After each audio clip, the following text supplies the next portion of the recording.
दोस्तों, इस वीडियो में हम बात करेंगे याद कैसे करें, कम से कम समय में हमें ज्यादा से ज्यादा कैसे याद हो। दोस्तों, यदि आपका यह माइंडसेट है कि मेरा दिमाग कम चलता है, उसका अधिक चलता है, तो दोस्तों ये वीडियो मत देखिए।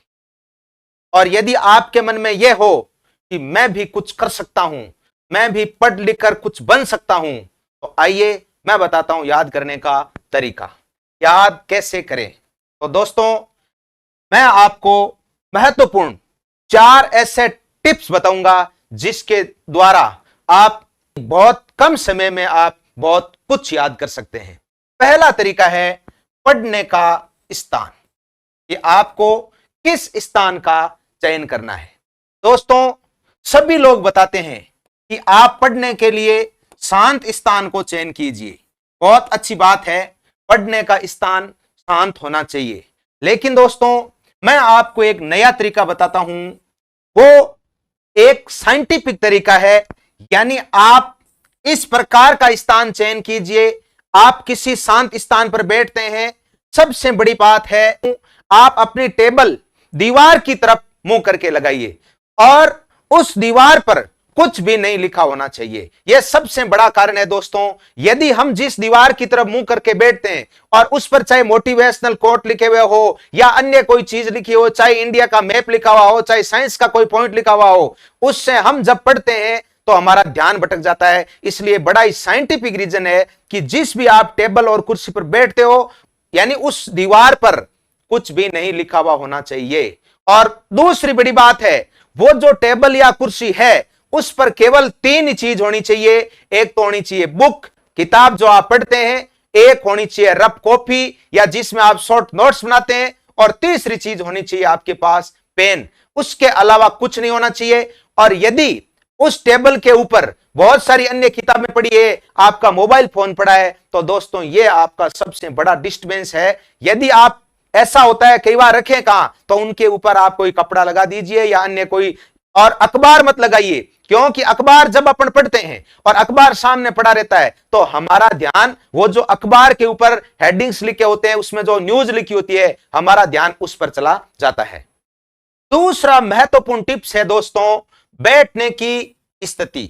आप जिस कुर्सी पर बैठते हो, इसमें सीधा बैठने का सबसे बड़ा फायदा होता है। आप लंबे समय तक अध्ययन कर सकते हो, आपके दिमाग पर बहुत ज्यादा असर नहीं पड़ता, आपकी कमर पर ज्यादा असर नहीं पड़ता। इसलिए बैठने का आपका जो तरीका है वो भी बहुत मायने रखता है कि आप अपनी सिटिंग के अंदर किस प्रकार से बैठते हो। इसलिए मेरा कहना है कि आप कुर्सी पर सीधा बैठ के पढ़ाई करिए ताकि आप लंबे समय तक पढ़ाई कर सको।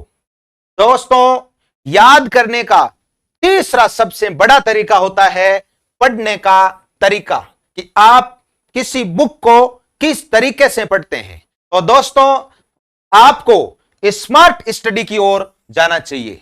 अब मैं शब्द बोल रहा हूं स्मार्ट स्टडी, तो आप ये सोचते होंगे स्मार्ट स्टडी या डिजिटल स्टडी का मतलब यह होता है कि भाई अपन फोन में ऑनलाइन क्लास ही देखें। नहीं दोस्तों, मैं तो यह कहता हूं, जब आप याद करना चाहते हो, समझने के लिए आप फोन का यूज कर सकते हो, यूट्यूब का यूज कर सकते हो, किसी ऐप का यूज कर सकते हो, किसी क्लास का यूज कर सकते हो, वो समझने के लिए होता है। लेकिन दोस्तों, जब आप याद करने बैठते हो तो आपके पास केवल और केवल बुक होनी चाहिए। आप याद केवल बुक से करिए, अपने शॉर्ट नोट से करिए। तो मैंने बताया स्मार्ट स्टडी। स्मार्ट स्टडी का मतलब होना चाहिए आपके पास फोन तो आसपास ही नहीं होना चाहिए। इसका यह तरीका होता है, स्मार्ट स्टडी का मतलब यह होता है कि अपन जिस एग्जाम की तैयारी कर रहे हैं उसमें क्वेश्चन किस टाइप के आते हैं, वो टाइप आपके ध्यान में होना चाहिए। और जब भी आप पढ़ते रहिए तो बुक में महत्वपूर्ण जो पढ़ते पढ़ते फैक्ट आते हैं, महत्वपूर्ण जो क्वेश्चन बनते हैं, उनके नीचे आप अंडरलाइन करते जाइए, ताकि आप जब क्विक रिवीजन करते हैं तो आपको सुविधा मिल सके। दोस्तों, याद करने का चौथा सबसे महत्वपूर्ण तरीका होता है सिटिंग पावर। दोस्तों, अपनी सिटिंग पावर को मैनेज कीजिए। मैं ये नहीं कहता बढ़ाइए, दोस्तों ज्यादा सिटिंग पावर भी काम की नहीं है, लेकिन कम भी काम नहीं है। मेरे हिसाब से आपका सिटिंग पावर मिनिमम 1 घंटे होना चाहिए और मैक्सिमम 1.5 घंटे होना चाहिए। मतलब एक बार की बात कर रहा हूं मैं, ऐसा नहीं है कि पूरे दिन में आप 1.5 घंटे, नहीं। एक बार अब जब आप सीट पर बैठ जाते हो तो कम से कम 50 से 60 मिनट यानी 1 घंटे तक आप में वो पावर होनी चाहिए कि मैं 1 घंटे तक बैठ सकूं। और अधिकतम आप 1.5 घंटे बैठिए। दोस्तों, ज्यादा बैठना भी अपने शरीर के लिए बहुत नुकसानदायक हो सकता है, इसलिए मैं बता रहा हूं, जैसे ही आपका 1.5 घंटे हो जाता है तो आप 10 मिनट के लिए घूमिए, टहलिए, अपनी मस्ती में रहिए, अपने दोस्तों के साथ बातें कीजिए। यदि आपको गाना सुनना है तो गाना सुनिए, नाचिए, कूदिए, लेकिन 10-15 मिनट के बाद में वापस उसी स्थिति पे आप आ जाइए और याद करना शुरू कीजिए। यह है याद करने का बेस्ट तरीका। Thank you.